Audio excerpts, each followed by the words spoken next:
Tim Canova is running. Are you ready, progressives? Against Debbie Wasserman Schultz. Hello, clap, clap, applause machine in Florida District 23.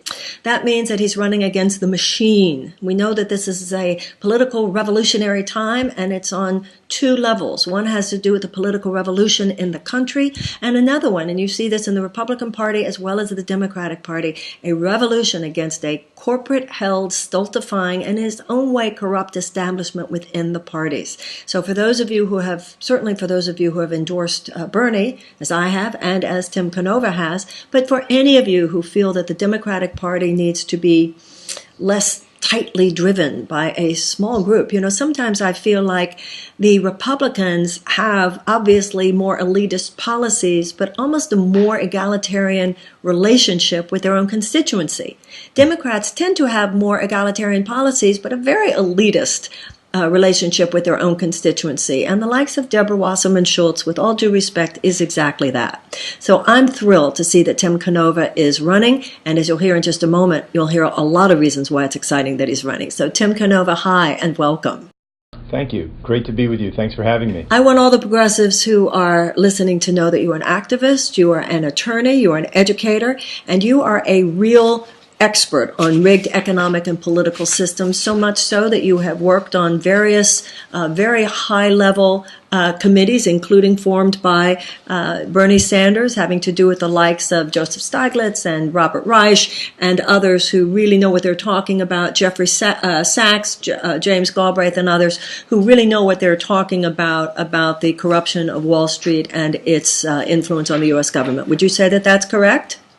Yes, you're referring to an advisory committee that Senator Sanders appointed me to in 2011, and it was a committee to advise him on how to reform the Federal Reserve. Federal Reserve, you're also a passionate opponent of the TPP. Yes. I think it's so important because progressives have this instinctive understanding that the economy is rigged, but we need those who understand that to be standing for that within the U.S. government. So we're very, very excited that you're running. Tell me something about the process that took you from someone who knows about economics, is an educator, who is an expert on these issues. What was the psychological process within you that actually took you from understanding those things and being an activist on those things to the point of actually running for Congress and having the chutzpah to take on Debbie Wasserman Schultz? Tell us about that. Well, if I had spoken with you a year ago, I would not have seen this on my radar whatsoever. Last summer, I was active in lobbying Debbie Wasserman Schultz's office against the fast track for the TPP, for the Trans-Pacific Partnership. I was working with a bunch of grassroots folks from organized labor, the Citizens Trade Campaign, a lot of progressive Democrats. And I tried to contact her office. I've been teaching international trade law for many years. I was very critical of the North American Free Trade Agreement and the Free Trade Area of the Americas proposal of President Bush. And I had studied plenty on this and had some real views on the TPP and couldn't get anywhere with Wasserman Schultz's office, couldn't get any even emails returned. And we were sorely disappointed when she voted to fast-track the TPP. And that's when I started looking much more closely at her record. And the record is not a pretty one.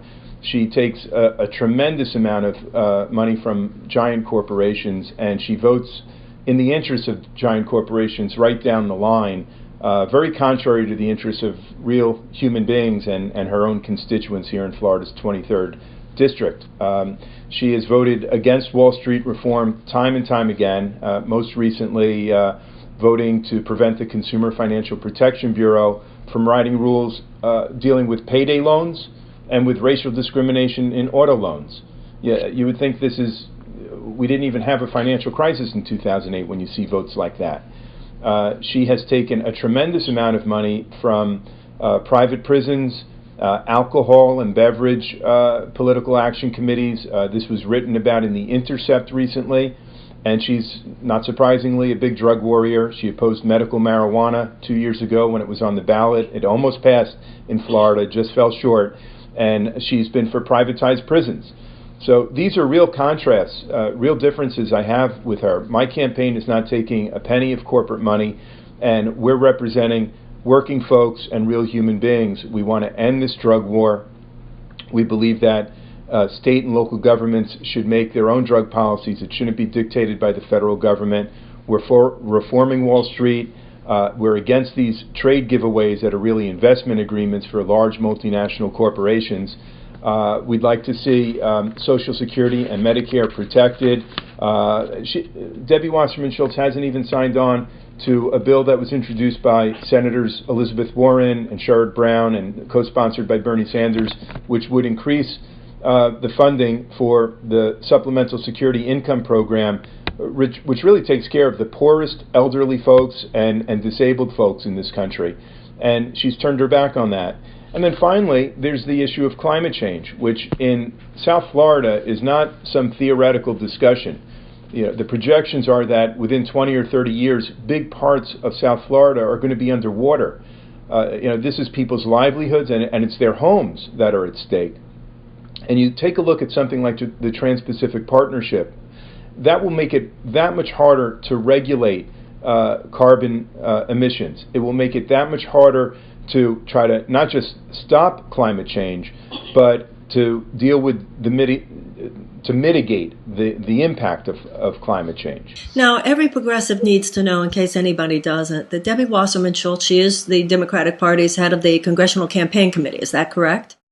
Well, I believe she was with the Congressional Campaign Committee, and now she's the chair of the Democratic National Committee. Right, and that's so important because she's really, I call it these days the Hillary protection machine, and very much responsible for the fact that there were have been so few Democratic debates, and the ones that have occurred on the presidential campaign trail have sort of been hidden.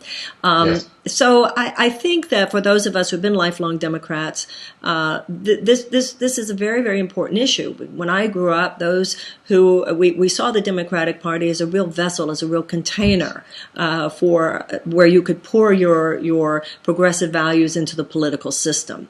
And so that tension is so important. So I think someone like yourself running also in a seat which actually takes on someone who is such a linchpin in that is extremely important. How can people most help you, Tim? What do you need more than anything else? We do need money, and we are raising money. In only 3 weeks, we've received more than 4,000 individual contributions, which is really unheard of for a congressional race.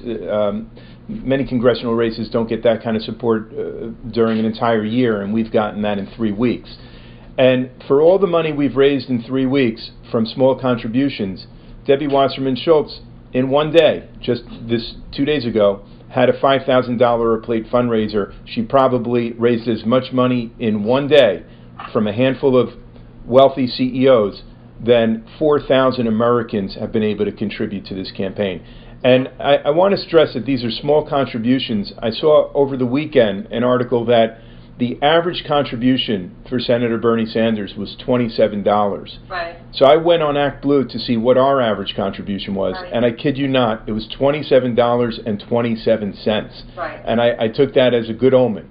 Yeah, it is a good omen. And also I think progressives need to understand that you don't have to make a big contribution to be making a difference, because if enough people pay what they can, and if you're a real progressive and you really want things to change in that direction in this country, it should be worth $25 to you. That's right. You might not be able to make a lot of $25 donations, but that's why we're doing this summit, so that people can recognize how many congressional and senatorial candidates around the country are standing for these issues. What about getting money out of politics? How are we going to do it, Tim? Well, if I'm elected, I think one of the first things that I'd like to do is to try to convene a bipartisan caucus in the House on Capitol Hill for campaign finance reform. I am so grateful to you, because I've been asking this question to so many people who, when I ask, how are we going to get the money out of politics? They talk about overriding Citizens United, but hello, general concept there, or people have to come together, hello, general concept there. You are the first person who's actually said what you would do as a congressman to get this ball rolling. So I want you to say it again, exactly what you would do, because I love what you just said. Thank you. We need a bipartisan caucus in Congress that is committed to taking money out of politics, overturning Citizens United for sure, campaign finance reform. We should have free airtime on television. You know, Walter Cronkite, the great anchorman for many years, before he passed away, he tried to champion this issue. That's right. You know, these are public airwaves.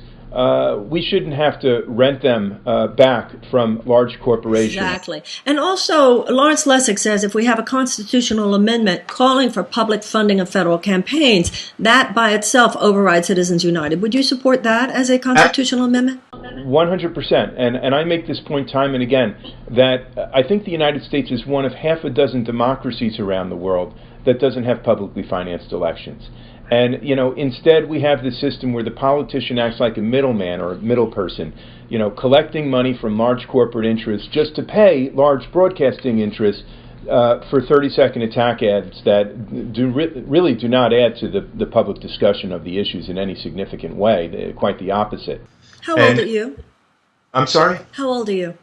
I'm 55. Because I want to see you more than win. I want to see you keep going. I think that you just are great.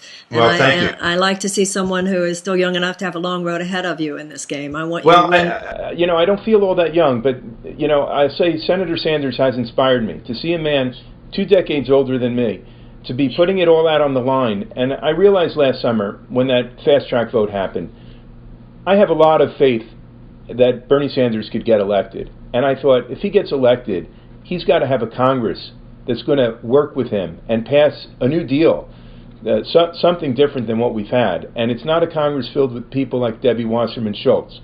So that animated me almost more than anything. I'm so with you, and that animates me as well. That's why we're doing this summit, because progressives particularly need to understand that it's not enough to just focus on that hot and sexy presidential campaign. We have to be there with these congressional races. If there's a Democrat, hopefully Bernie, but some people watching this summit might not agree with that. That's fine. Whoever the Democrat is, they're going to need a Congress that supports these kind of ideas. And if it's a Republican president, we're really going to need people such as yourself in Congress to resist some of the changes that we know will be promoted by that president. So I just think you're fantastic, and I want everybody to know this one. Tim Canova. TimCanova.com. Make sure, everybody, that you really check out Tim's website, that you're very clear. This is a professor. This is a man who is an expert on economics. He knows not only that the system is rigged, but he knows how it's rigged. And that's a very, very big deal, because he can really get into the sinews and talk about this is what the corruption is, this is where it needs to change, because a lot of those devils are in the details. And this is a man who really knows how to get in there and stand for more than the values, stand for the actual substantial changes that need to occur. This is a man who actually talks about a caucus having to do with getting the money out of politics, not just vague generalities about how we all need to come together and override Citizens United. He has a plan for how we do it, how we make it happen. You've seen here on this summit already, this is a man who not only speaks with conviction, but speaks with great intelligence and information. You know, these kinds of candidates are not that common. This is a winner. This is a star. I know I myself am going to do everything I can to be of support of Tim Canova. Once again, remember, he's running in Florida's 23rd district. The primary date is August 30th. TimCanova.com. Please don't forget. Go to that website. Put it on your Facebook page. Put it on Twitter. Get the word out. Call anybody you know in Florida and do everything you can. Thank you so much, Marianne. I think you're the best. I look forward to seeing you again. Thank you so much.